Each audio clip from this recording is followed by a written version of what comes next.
오늘 읽은 본문은 데살로니가 후서의 마지막 부분을 함께 읽었습니다. 이 본문은 크게 두 부분으로 나눌 수가 있는데요. 첫 번째는 지금까지 사도 바울이 데살로니가 교회에서 기록했던 이제 서신의 모든 내용을 잘 지키도록 권하는 말씀이고, 두 번째는 교회를 향한 바울이 복을 빌고 있는 그러한 장면을 함께 읽었습니다. 이 서신의 마지막에는 데살로니가 교회의 성도들을 생각하면서 이제 이 바울이 기록하는 그의 진심이 느껴지고 있다고 보게 됩니다. 뿐만 아니라 이 말씀을 통해 하나님 아버지의 마음이 무엇인지 우리에게 분명히 말씀하고 있습니다. 그렇다면 여러분, 이 사도 바울의 진심 그리고 하나님 아버지의 마음이 과연 무엇일까요? 그것은 다른 것이 아니라 사랑입니다. 바울이 이 데살로니가 후서를 마무리하면서 성도들에게 마지막으로 지금 당부하고 있는 이 말씀은 권면을 하는 입장이나 혹은 말씀을 듣는 입장에서 볼 때 매우 부담스러운 말씀이 아닐 수가 없습니다. 우선 이 말씀이 14절인데요. 보시면 이렇습니다. 누가 이 편지에 한 우리 말을 순종하지 아니하거든 그 사람을 지목하여 사귀지 말고 그로 하여금 부끄럽게 하라.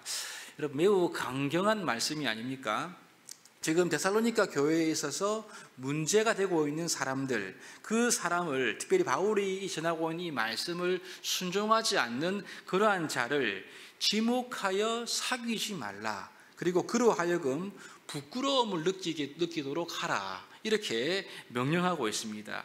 여러분, 교회 안에 말씀을 지키지 않고 따르지 않는 사람들, 이 사람들을 그냥 무시하거나 그냥 불편한 관계를 만들지 않을 수도 있지 않겠습니까? 그런데 이 문제의 사람을 바울은 지목하여서 사귀지 않고 교제하지 않고 바른 진리의 말씀으로 그를 책망하여서 부끄러움을 느끼도록 해라라고 한다면, 여러분, 우리는 이제 이 말씀을 듣는 데살로니가 교인들이 정말 문제 있는 그들을 이제 듣기 싫어하는 말을 해야 되고요, 그런 행동을 해야 하는 그러한 부담스러운 상황이 있다는 것을 우리가 충분히 알 수 있습니다. 그럼 여러분, 이 14절의 이 말씀을 수행하려면 교회 안에서 이 불편해지는 관계를 피할 수가 없는 거죠. 여러분, 그래도 바울은 이 마지막에서 이러한 명령을 매우 단호하게 지금 하고 있는 것을 보게 됩니다. 왜냐하면 지금 교회 안에 이러한 문제 있는 사람들은 그냥 두어서 될 문제가 아니기 때문에 그런 거죠. 마치 수술을 해서 병의 근원을 잘라내듯이 지금 말씀에 순종하지 않는 사람들의 문제, 교회에 악한 영향을 주는 이 문제를 반드시 다루어야 한다. 이것을 바울이 말씀하고 있는 것입니다. 여러분, 여기서 우리는 이 사도 바울의 강경한 마음, 매우 단호한 마음을 엿볼 수가 있는데요. 그런데 이것이 전부가 아닙니다.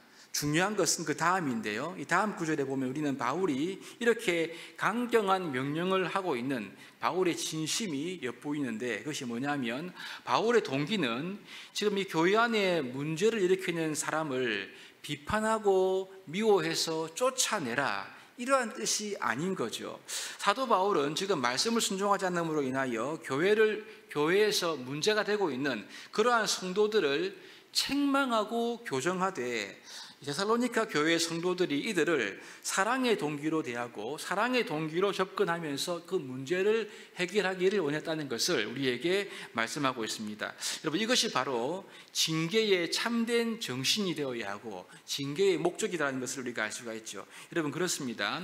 성경에서는 징계가 없으면 참 아들이 아니다, 그런 말씀을 우리에게 하십니다. 왜냐하면 징계하는 부모의 마음이 무엇입니까? 미움입니까? 그렇지 않습니다. 사랑이죠. 궁극적인 사랑입니다. 죄는 미워해야죠. 죄의 행위는 우리가 분명히 배격해야 합니다. 그러나 사람은 미워하지 말고 그 사람은 사랑하는 자세로 이 문제를 접근하기를 바울이 간절히 바라고 소망했던 것이죠. 이것이 바로 하나님의 마음인 것입니다. 그러므로 여러분, 이 바울의 서신의 배경에는 이러한 하나님의 사랑이 전제가 되어 있다는 것을 우리가 알 수가 있습니다. 이것은 여러분, 성경 전체에 유유히 흐르고 있는 하나님의 귀한 메시지이고 진리입니다. 예레미야 29장 19절에 보면 이런 말씀이 있는데요. 여호와의 말씀이니라. 너희를 향한 나의 생각을 내가 아나니 평안이요 재앙이 아니니라. 너희에게 미래와 희망을 주는 것이니라. 이런 말씀이 있습니다. 여러분, 주의 백성들이 잘못했을 때 하나님은 징계하십니다. 그러나 여러분, 그 징계의 동기가 무엇인가? 그것은 그들을 회복시키셔서 결국은 생명과 평안과 소망을 주기 위함이다. 이것이 하나님이 철학하시는 징계의 목적이라는 거죠. 예레미야 29장 11절 말씀의 맥락은 남한국 유다의 왕 여호야긴 때의 이야기입니다. 시드기야 때 유다가 완전히 망하기 전에 이 여호야긴 왕 때 먼저 이 백성들이 바벨론으로 잡혀간 일이 있었는데요. 이때 예레미야는요, 바벨론에 먼저 잡혀갔던 사람들에게 이 편지를 쓰는 내용 중에 하나인데, 여러분 그들에게 이렇게 말합니다. 바벨론에 가서 정착하여 살아라.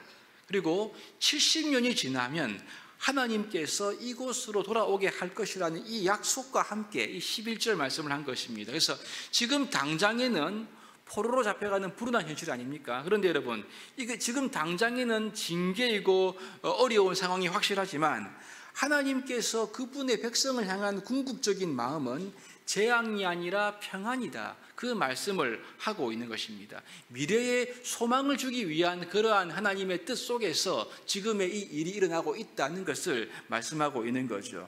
여러분 그렇습니다.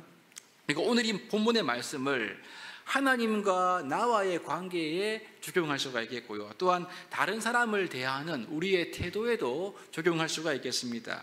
우리 하나님께서 우리에게 성경을 통하여 예배를 통하여 우리에게 말씀하시고 그분의 뜻을 밝힐 때가 있는데요. 그때 그 말씀들이 당장 받아들이기 어려울 때가 있지 않습니까? 부담스러울 수가 있고 오늘 본문의 말씀처럼 지목하여 사귀지 말고 부끄럽게 하라 이런 말씀들은요 불편한 상황이 생길 수가 있는 그러한 말씀입니다. 여러분 그때 우리는요 하나님의 말씀의 본심, 하나님이 그 말씀을 주시는 본심을 깨달을 필요가 있는 거죠. 우리에게 주님께서 말씀을 주실 때 그 말씀이 때로는 부담스러울 때는요 하나님의 근본적인 동기가 무엇인가? 그것은 재앙이 아니라 평안이고 우리를 향한 사랑이라는 사실을 우리가 마음에 기억해야 한다는 말씀인 거죠. 여러분 우리가 이 하나님의 사랑을 깨닫고 믿을 때 이 데살로니가 교회의 성도들이나 오늘 우리나 똑같이 하나님께서 우리에게 주시는 말씀과 명령을 지켜나갈 수 있는 것이 아니겠습니까? 또 한 가지 우리는요 다른 사람들을 대할 때 이 말씀을 우리에게 적용할 수가 있겠습니다. 데살로니가 교회의 경우에 문제를 일으켰던 사람들은요 교회 안에서 일하지 않고 게으름을 피우면서 다른 사람들에게 짐이 되었던 그러한 성도들을 가리키고 있는데요, 이런 자를 지목하여 사귀지 않고 부끄럽게 하는 것은 일종의 징계와 같은 행동이 아니겠습니까? 이렇게 징계의 행위를 할 때 어떻게 해요?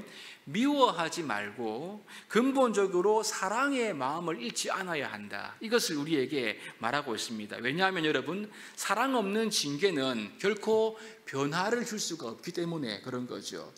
오늘 우리 역시 마찬가지입니다. 서로에게 필요한 조언이나 충고를 할 수가 있죠. 그런데 여러분 이 조언이나 충고가 옳은 것도 매우 중요하지만 그 옳은 말을 우리가 필요할 때 적절할 때 해야 되고요. 더 나아가 사랑으로 따뜻하게 할 수 있는가, 이 점이 매우 중요한 것입니다. 여러분 이것이 바로 성도의 믿음을 세우는 데 있어서 빠져서는 안 될 매우 중요한 점인 거죠. 사도 바울은 지금 서신을 마무리하면서 이 분명한 강경한 명령과 함께 이 사랑을 지금 강조하고 있습니다. 그래서 마지막 인사에도 성도들을 축복하면서 서신을 마무리하고 있는 거죠. 여기에서 이 교회를 향한 바울의 사랑을 우리가 느낄 수가 있습니다.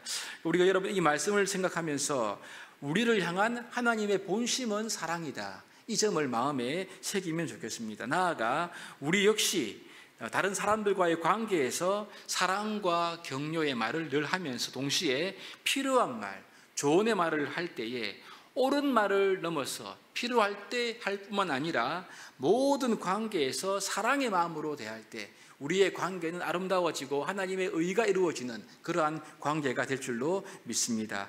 복된 주일날 우리가 우리의 일평생 가운데 사랑의 동기로 살아갈 수 있는 우리 삶이 될 수 있기를 기도한 우리 모두가 될 수 있기를 주님의 이름으로 축복합니다.